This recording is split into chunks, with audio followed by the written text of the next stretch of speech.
All right, this is Parshat Vayechi.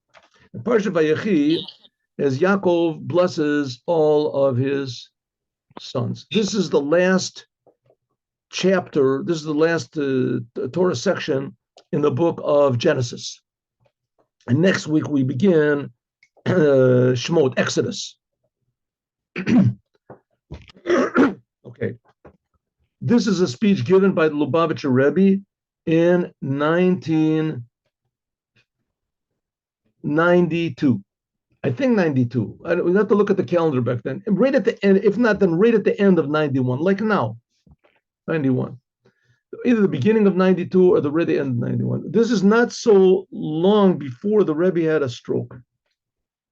The Rebbe had a stroke. The Rebbe had a stroke in Adar Beit, like in this year. So it was like 3-4 months before he had the stroke. Okay. Parshat Vayechi is the end and the completion of the first book of the Torah.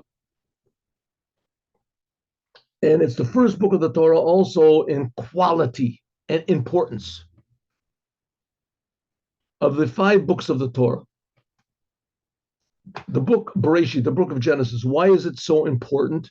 Because it's talking about what the basic foundation of Judaism is, which is basically self-sacrifice. That's what Abraham, Isaac, and Jacob self-sacrificed to make this world a better place. That's the whole story.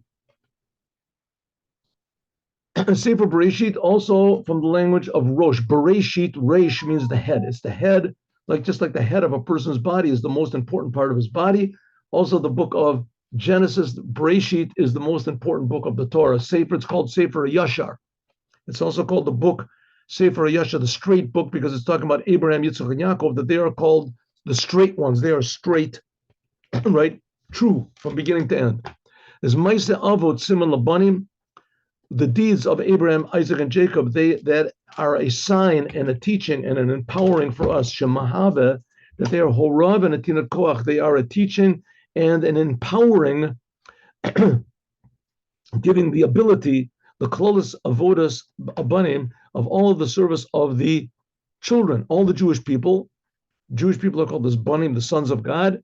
Shemitchila, that from the beginning, the elu shmos, that it begins the next book of the Torah, elu shmot bnei Yisrael. These are the names of the Jewish people that went into Egypt. The nimshachat b'kol hadalit sforim, and this is drawn down from this book of Genesis, the 12 tribes, into all of the other books which are after that. Right? The third of our fathers, Abraham, Isaac, and Yaakov, Jacob, was called Yisrael, and we are Bnei Yisrael. We're the sons of Yisrael. Ubachol Kavdalit Sifrei Kodesh, and in the other 24 books of the Torah, and the Nevi'im, and the prophets of Kesuvim, and the writings. The writings are like Psalms and Proverbs and Daniel, all these.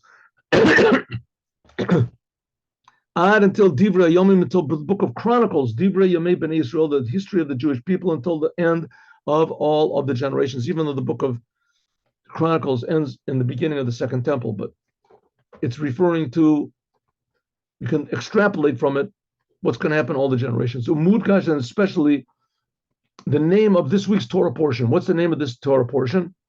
And that it's like the completion and the finale of the book of Genesis, which is the most important book of the Torah because it's the foundation of all of it. It defines what is the Jew, what the Jews are. And this is the name of this week's Torah portion, that in it we are completing and putting the final touches on the first book of the Torah. It's called Vayechi. And how does it start off? Vayechi Yaakov. The Yaakov lived. And since the Yaakov, Jacob. And Jacob, Yaakov is called Bechira Avos. He's called the choice of the 3 fathers of Judaism. Mahavin Chai Yaakov. Therefore, the life, because Abraham came from Abraham, Yishmael. And so he had that was sort of like the bad side of him. And from Yitzchak came Esav. So that was like his sort of negative side. But Yaakov, all of his sons were complete, it says. This comes the life of Yaakov, therefore the life of Jacob, Yaakov, is a sacha called the Sefer Bereshis. If so, this is the sum totality of the whole book of Genesis is embodied in Jacob.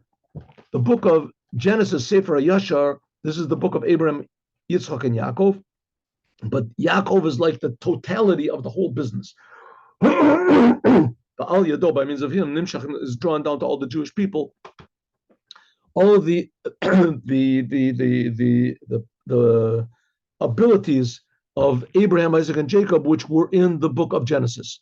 The Hamshacha Atzmo, and it is called Sefer Yashar Yechazu Panemo. This comes from, it says, from the sense Yashar Yechazu Panemo, that straight I will see your face. In other words, God's face directly. That is by means of Abraham, Isaac, and Jacob, as we're learning a little bit in Lakuti, in Torah Or. Excuse me. Until Shenasa Mamad b'matzav deba Yechi Yaakov, it's a kolben until this idea of Yaakov was alive. This is implanted in every single Jew until at the end of all the generations. So the Torah is not just a book to get us up into heaven, or to show that we're how good we are and we're the best. The Torah is the book to show how important this physical world is and how the fate of the world depends on the Jews.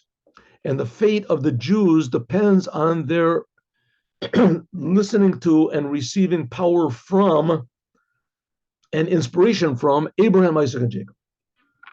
And that's now we're learning the end of the book of Genesis, which introduces us and explains to us Abraham, Isaac, and Jacob. And this is not just a textbook, it's a workbook, and even more, it's an instruction manual for every single Jew how to use the instrument that God made, which is the world, how to use it properly. Okay, Tochen Parsha, what is this week's Torah portion? First of all, the main thing is Yaakov blessing his sons. Before that, it starts off with this blessing to the sons of Yosef, Ephraim and Manasseh. They will be like Reuven and Shimon. Yosef, there was no tribe of Yosef. All the 12 tribes had tribes, right? They had their camps, and Yosef didn't have one. Yosef was divided into two. His two sons, Ephraim and Manasseh, they were the representatives of Yosef. They were also they were populous also. They had a lot of people in them. So they became the 12 tribes because, I mean, really you could say that there's 13, but Levi, because Joseph, there were 12 with Joseph, and Joseph is divided into two, so that gives an extra one. But Levi didn't have a part in the land of Israel. They didn't have an actual area in Israel, Levi. So Israel was really divided up into 12 equal portions. It says that in the future, by Moshiach, that there'll be 13 portions that Levi will get. Okay. So we already have the Jewish people. Now we have 12 tribes. 10 of those tribes were lost, right? In the end of the second temple, about 150 years before the first temple, in the end of the first temple, about 150 years before the end of the first temple, the 10 tribes were taken into captivity and lost. And it says Moshiach somehow is going to gather them together. I have no idea how that is even feasibly possible in the vaguest possible way, because we're talking about Jews that have been, you say, estranged from Torah Judaism for 2,500 years, even more. This is before the Talmud was written, so they didn't know any laws, they didn't know anything. But anyway, this is going to happen. So they'll all be gathered together. Now we're learning about how this is found in each and every one of us, and how this Torah portion activates it. So this is talking about, this week's Torah portion is talking about the blessings that Yaakov gave into all of his sons. Yud Beis Shvatim, the 12 tribes, Shekolim, that are included all the Jewish people until the end of all time. Like the language of the rabbis. Yaakov Avinu lo mate, like the rabbis say in the Talmud. Well, in Sota, I think it says Yaakov did not die. Jacob did not die. It says in the Torah that he was.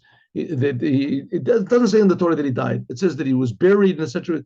So the Talmud even asks, one second, it says that he was buried. It says it just looked like he died. He didn't really die. And it says, Mazaro b'chaim, just like his offspring, just like the Jewish people are alive, also Yaakov is alive. Jewish people are alive. You see Jewish people, yes? So the same way Jacob is alive. That's one meaning. Another meaning is the degree that the Jewish people express their Judaism and learn Torah and do the commandments, and that enlivens Yaakov. Shechai Yaakov, that the life of Yaakov, they are eternal life. They say how? By Nivshanim Shachim, the life of Jacob is eternal because it's drawn down into every single child, Bnei Yisrael, V'zera Zaro, and the offspring of their children for all the generations, Zaro b'chaim, just like the Jewish people are alive, Chaim and Mitim, namely true life, by means of learning Torah and fulfilling what it says in the Torah. It's Chayenu v'orach yameinu, says that the Torah is our life and our length of days. That's the thing of Yaakov. And we see, very interestingly, that the Jews just don't go away, right? They're tremendously not popular. Here we see nowadays, especially, there's all these religions and all these people and all these movements and everything designed, dedicated to destroying the Jews, liquidating the Jews, emulsifying the Jews, no more Jews, right? Maybe the most outstanding of them was Zionism. Zionism came and said, we're not going to be a Jewish people, we're going to be the Israeli people. We're going to be Israelis, just like there's French people are from France, and this with no more Judaism, no more Torah, there's no holiness, there's no anything. Through the generations, people have stood up to try to, erase the Jews. But nevertheless, we see we're still here. The Jews are eternal. Like it says, V'yokom eidos b'Yaakov, v'Torah son b'Yisrael. God made testimony in Jacob, and Torah son b'Yisrael, and gave the Torah and the Jewish people. The commandments and the Torah and the Jewish people are eternal. Ubasiyam creates Parshas Vayechi, and the end of the Parsha Vayechi, Shabbat Mesaimim, V'chosmim Sefer Bereshis. This ends the first book of the Torah. Machrizim, we announce. As soon as we finish, like on this Shabbat, when it's finished the reading of the Torah, they announce, Chazak, Chazak, V'nit Chazek. Be strong, and we will be strengthened. That's the custom of the Jewish people. Vayechi, that's the language of Vayechi Yaakov. And Vayechi means strengthening. Alavoda, the call Bnei Yisrael, all the Jewish people to the end of generations. And there was not that so we just exist and we know that we're Jews somehow or other. We'd like to forget it, but we can't know that we're proud, we're happy. We want to fulfill our obligation, our responsibility. We're interested and inspired to fix up the whole world. That's the Jewish people are here for. The Alpia Yadua, like it's known, Sheparshas, the Torah, that the Torah portions are irrelevant to the time when they're read. Yesh Labeir, we can explain the connection of Yivayechi, which that's the end of the first book of the Torah. Sefer Yasha, what's called the straight book, the book of Genesis, Shemahaven Esinas Kork, that this is an empowering, v'chizuk, and a strengthening to not just be Jewish, but to serve God. Avodas B'nai Yisrael, to act Jewish, to activate our Judaism in the world. B'kol Adoros, in all the generations, L'asara B'Tevis, to the 10th day of Tevis. The 10th day of Tevis, that was last Friday. The year that the Rebbe is speaking, the 10th day of Tevis was on Tuesday. Not like it wasn't behind us, like by us. Asara Tevis, that was the fast day, right? Asara Tevis was the first of the 4 fasts dealing with the destruction of the temple.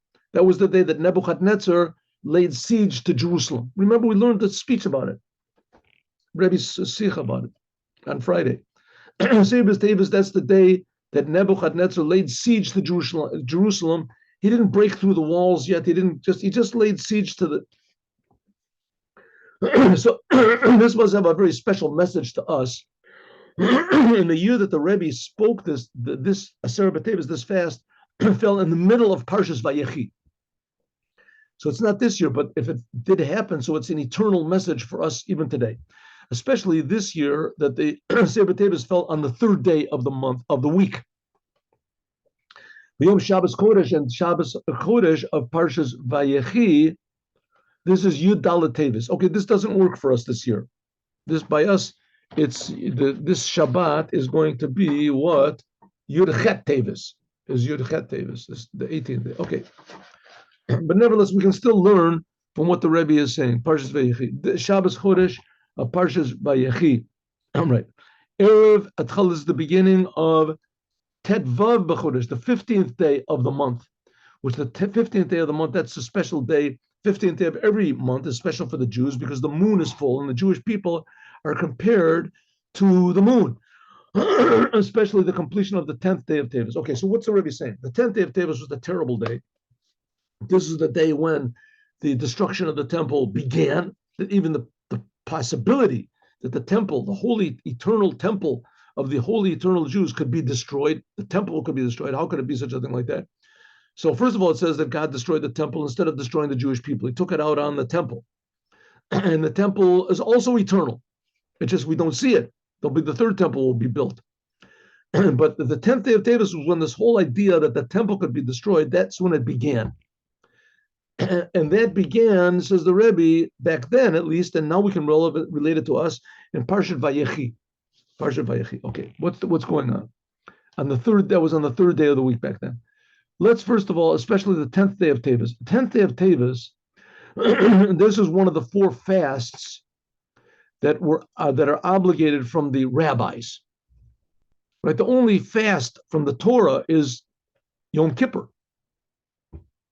But nevertheless, like we said before, the fast of the 10th day of Teves is something like the fast of Yom Kippur. Why? Because it has some sort of it's more severe than those other three fasts that were decreed by the rabbis. Even in one way, it's more severe, even more than Tisha B'Av. The fast of Tisha B'Av is a full day fast. All the other three fasts declared by the rabbis, which we talked about that in the last week's Torah. The other three fasts declared by the rabbis, we have the first one is the 10th day of Teves. That's when Nebuchadnezzar came. The second one is the 17th day of Tammuz. That's when they broke into the walls, broke through the walls of Jerusalem. And the third one is Tisha B'Av. That's declared by the rabbis also. That's when the temple was destroyed, the first and the second temple. And the fourth of them is the fast of Tzom Gedalia, which in the first temple was a man called Gedalia was killed, assassinated, which that right sealed the fate of the Jewish people to be in exile for 70 days. So these four fasts were declared by the rabbis, but nevertheless, the 10th day of Teves is more severe. Why? Because it says the Lo Kashar Tzomot, like the other fasts of the rabbis, that they're only, even Tisha B'Av, which Tisha B'Av is one full day. All these other three fasts are only a half day from when the sun comes up till it goes down. But Tisha B'Av is from the previous day when the sun goes down. The whole nighttime also you can't eat. And this is something like the fast of Yom Kippur. Why? Because it says Be'etzem HaYom Hazeh. Ezekiel was in Babylon. He went into the exile before the temple was destroyed. He went into exile with King Yochoniah, and there he got a prophecy that today Nebuchadnezzar laid siege to the. It says Be'etzem HaYom Hazeh, on that very day. That's the same language that's used on Yom Kippur. Be'etzem HaYom Hazeh. So from that we learn that even if 10th day of Teves, the fast, falls on Shabbat, which nowadays it can't do, but at the time when they used to sanctify the month by seeing the moon, they wouldn't push Shabbat off. I'm sorry, they wouldn't push the fast off to another day, like they do with Tisha B'Av and the other days. If Tisha B'Av falls on Shabbat, you don't fast on Shabbat. And Yud Zayin Tammuz, you don't fast on Shabbat. But if the 10th day of Tevis would fall on Shabbat, which, like we said, it can't happen now because they set the calendar, but the calendar is not supposed to be set. In the time of the temple, they would sanctify, even after the temple, they would sanctify by means of seeing the moon. Then it could be that the 10th day of Tevis fell on a Shabbat, and you would fast on Shabbat because it says Be'etzem Hayom Hazeh. Okay, so the 10th of Tevis has a special severity to it. And we can say the explanation is like this. The 4 fasts, they were set because of the 4 bad things that happened to the Jewish people in one continuation. On the 10th day of Tevis, the king of Babylon laid siege to Jerusalem. On the 17th day of Tevis, the walls of Jerusalem were breached. On Tisha B'Av, the temple, first and second temple, were destroyed. And on the 3rd day of Tishrei, that's when Gedaliah was killed, Gedaliah ben Achikam. V'nichba Gachelas Yisrael, all the hope of the Jewish people that maybe they could stay in Israel was destroyed. Again, since the 10th of Tevis was the beginning of the destruction of the temple, and the beginning has a special power more than any of the others, even by the end. Therefore, it's more severe than the other fasts until and they continue even more than the actual destruction of the temple. From this, we can understand that the 10th day of Tevis, because it began all these problems that the Jewish people have, which are the destruction of the temple and everything that results from the destruction of the temple. And what, by the way, did result from the destruction of the temple? The Jewish people, their identity became confused. Their identity became confused, and they were spread among all the non-Jews to the degree that you had to have a tremendous effort, self-sacrifice, just to hold on to your Judaism. And amazingly, the Jews did demonstrate this self-sacrifice. And in fact, this self-sacrifice for Judaism, even when there's absolutely no logical reason to do so, it's only going to be bad for you if you say you're a Jew. You're sacrificing everything just to say you're a Jew. And to be a Jew is, what is there in it? But nevertheless, that's the essence of the Jewish soul. That's where Abraham became a Jew, because he went through 10 tests. That's the essence of the soul of the Jew. That wakes up what the essence of the Jew is, but still there's its troubles, its problems. We don't have the temple, right? It's very, very almost impossible to be a Jew, but we did it. We do it, and we do it now. From this, we can understand that regarding the good, everything that's bad has a good side to it. Judaism tries to bring out the good in everything and stress the good. I remember there were a lot of rabbis that when it comes close to Rosh Hashanah, the days of judgment, so there are rabbis that talk about fire and brimstone, that you're going to be judged and you're going to be cursed if you don't do tshuva, you have to return. And the Lubavitcher Rebbe was very, very opposed to that. Said, how dare you say anything bad about the Jewish people, especially coming close to the day of judgment? How dare you? You're a rabbi, you're supposed to be able to see something good inside of everything. Not to say what the obvious is, what's on the surface. Your purpose is to inject positivity, godliness in everything. So if so, there is good. What's the good in these terrible fasts that we're celebrating because the temple was destroyed? We're celebrating, we're commemorating. So the Rebbe, there's something to celebrate also. On the 10th day of Tevis, this is the beginning and the opening of the good, which is in all the fasts. Like we're going to see, what is the good? Therefore, this is more powerful and more strength than all of the other fasts, right? If it falls on Shabbat, we would fast on Shabbat. It's because of the powerful good which is contained in the 10th day of Tevis. Something really, really, essentially, infinitely, intensely good was there when, in the fact that Nebuchadnezzar, the king of Babylon, laid siege to Jerusalem, something really, really good. What could it possibly be? We'll see. Bir and Indian explanation is Yom Hatain is the day of a fast. This is like that says Yom Ratzon Hashem. It's a day which is pleasing to God. A day which is pleasing to God. So wait, where is this? 1 minute. Let me just see where this ends here. Oh, here we go. Good. Okay. Yom Hatain is like a day of a fast is a day which is pleasing to God. Kavishim Avor Rebbe Zain, like the first Rebbe of Chabad explained in the third book of the Tanya called the Jerus Tshuva. Shatzon, that a fast day, Nirtza, is Yom Ratzon. It's the day that is pleasing to God. Eis Ratzon.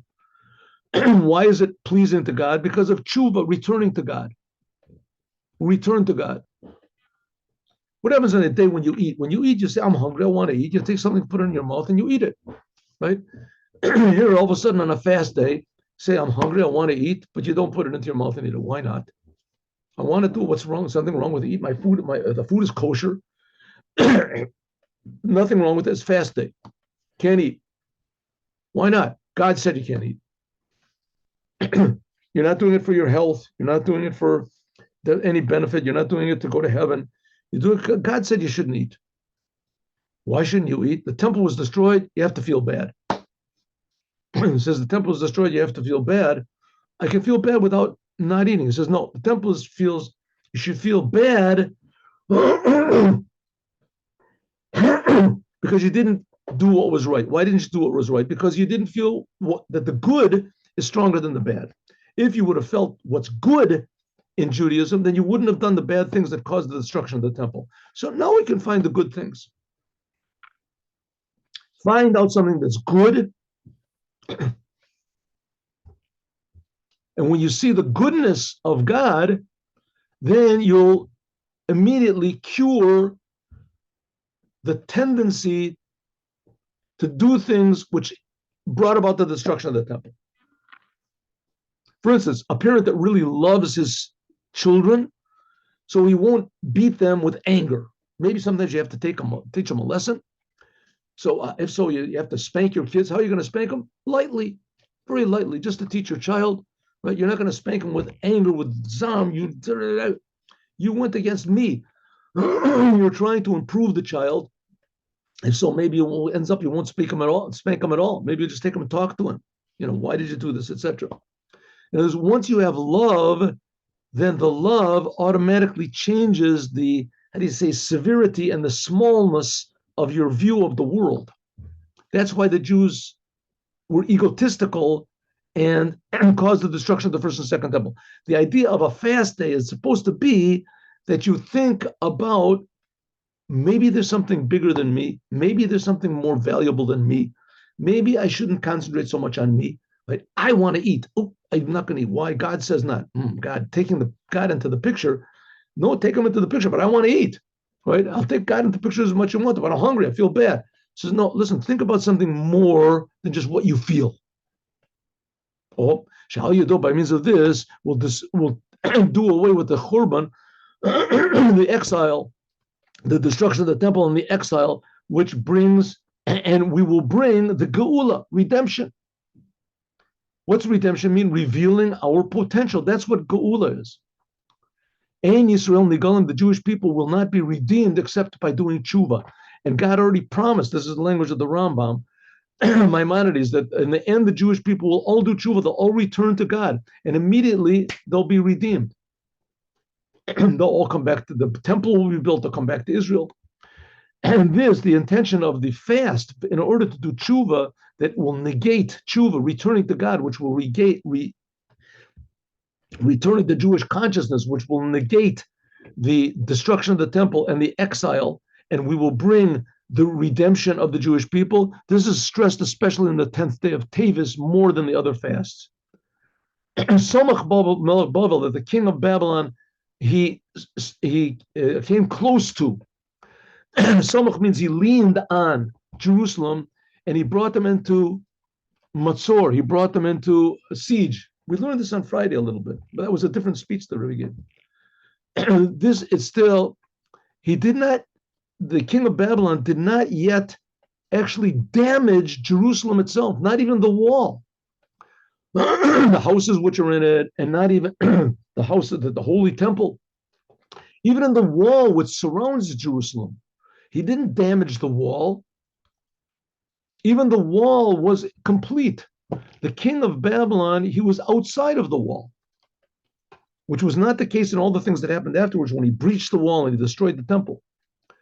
But just the fact that it was in the possibility that an evil, disgusting, defiled person like Nebuchadnezzar could surround the walls of the holy Jerusalem in a way that no one can go out and no one can come in. So therefore, they weren't able to bring in food to the city. This was a bad thing. That's why we have to make a fast. But the real intention, the intention of this, of the laying siege to Jerusalem, and even just laying siege at all, without even touching Jerusalem, just talking laying siege without touching Jerusalem. He didn't shoot any, like, the catapults over, rocks over or something like that. And he didn't even touch the walls of Jerusalem. He just set his army around the whole city, around the walls.